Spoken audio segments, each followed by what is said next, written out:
बिस्मिल्लाहिर्रहमानिर्रहीम। मुअज़्ज़ज़ ख़वातीन व हज़रात, वैसे तो नरेंद्र मोदी को अच्छा काम नहीं करते, लेकिन बाज़ औक़ात उनसे कोई अच्छे काम हो जाते हैं, तो हम आज उनके इसी अच्छे काम की बात करते हैं। पाकिस्तान मुसलमान पुरअमन लोग हैं।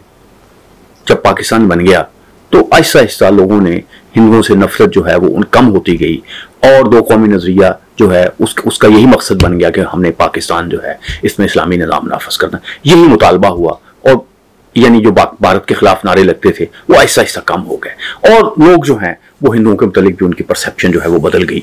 लेकिन नरेंद्र मोदी जो है उसने साबित कर दिया कि वो क्या चाहते हैं। वो पहले भी साबित कर चुके थे गुजरात में, जब उन्होंने मुसलमानों का कत्लेआम किया और उन्हें बुचर ऑफ गुजरात का नाम दिया गया। अमेरिका ने उन पर पाबंदी लगाई कि ये टेररिस्ट जो है ये हमारे यहाँ दाखिल नहीं हो सकता। लेकिन इसने ये पहला हुक्मरान था, इंडिया का पहला सियासतदान था जिसने मुसलमानों के वोटों को सिरे से नजरअंदाज कर दिया। उससे पहले इलेक्शन में मुसलमानों के वोटों की बड़ी अहमियत हुआ करती थी।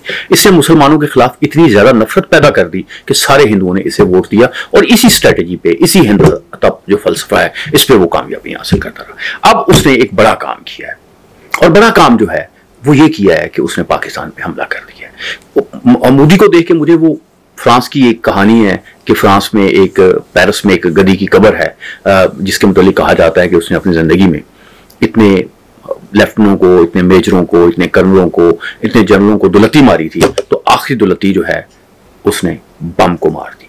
तो ऐसे लग रहा है कि नरेंद्र मोदी जो है वो पाकिस्तान के एटम को, बम को दुलती मार के उसे चलवाना चाहते हैं। वो चाहते हैं कि ये पूरा खिता तबाह हो जाए। तो मैं, इंडिया के जो लोग हैं बड़े अच्छे लोग हैं, पाकिस्तान और इंडिया के अवाम के बड़े अच्छे ताल्लुकात हैं, बड़े मोहब्बत के ताल्लुकात हैं।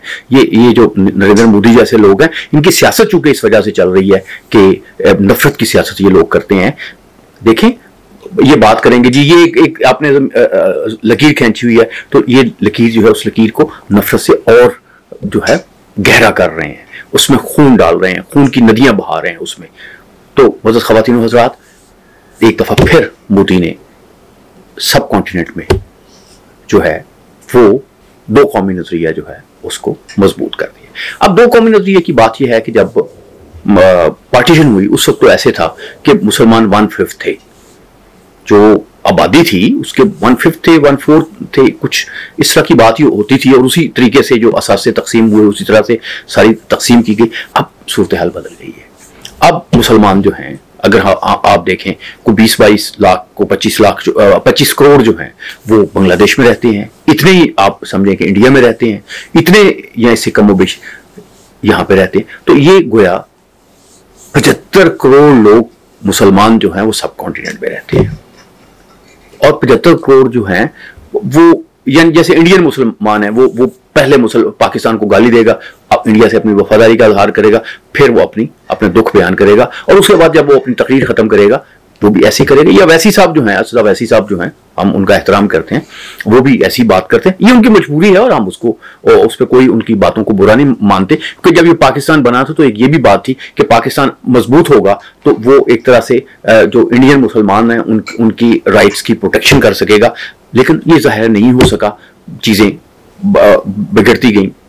तो अब मोदी ने दो कौमी नजरिए को इस खिते में एक नई जिंदगी दी है। इससे पहले वो भारत में एक हिंदुत्व जो है उस पर उसने जोर दिया।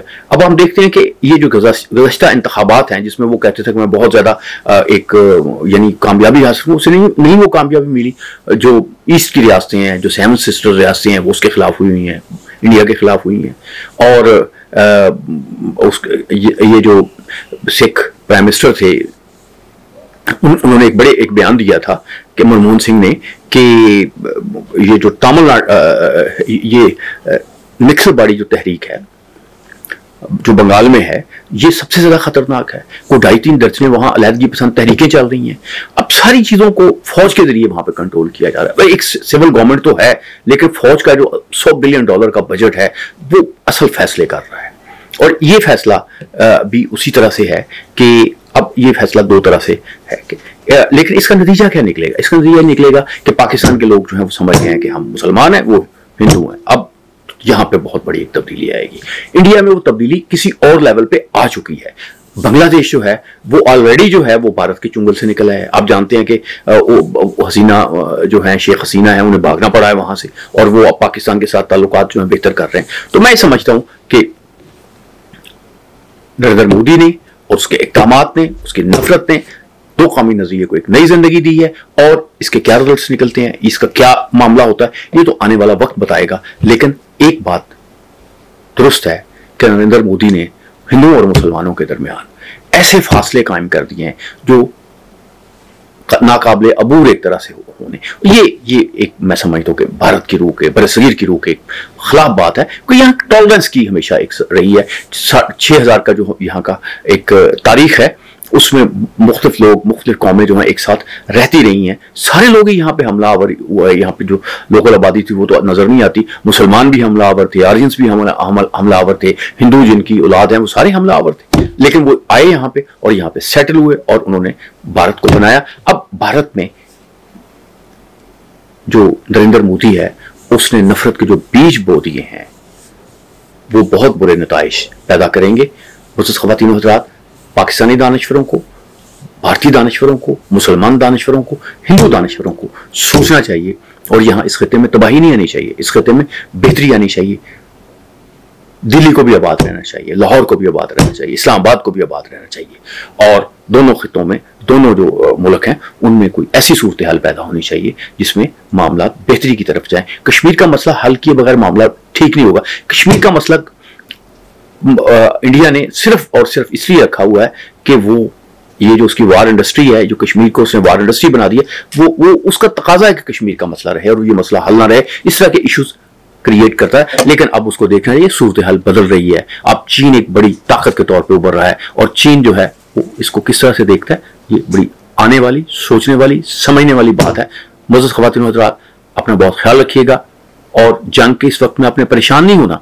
मुसलमान जो है उसकी सलाहियतें, उसकी खूबियां जंग में, क्राइसिस में ज़ाहिर आती। किसी ने कहा था कि जब आपके रास्ते में रुकावटें आ रही हों तो उसका मतलब ये होता है कि आप अरूज की तरफ जा रहे हैं। तो मैं समझता हूं कि मुसलमानों को, पाकिस्तानी मुसलमानों को अपनी शनाख्त हो रही है, अपने हमसायों की शनाख्त हो रही है, अपने दोस्तों की शनाख्त हो रही है।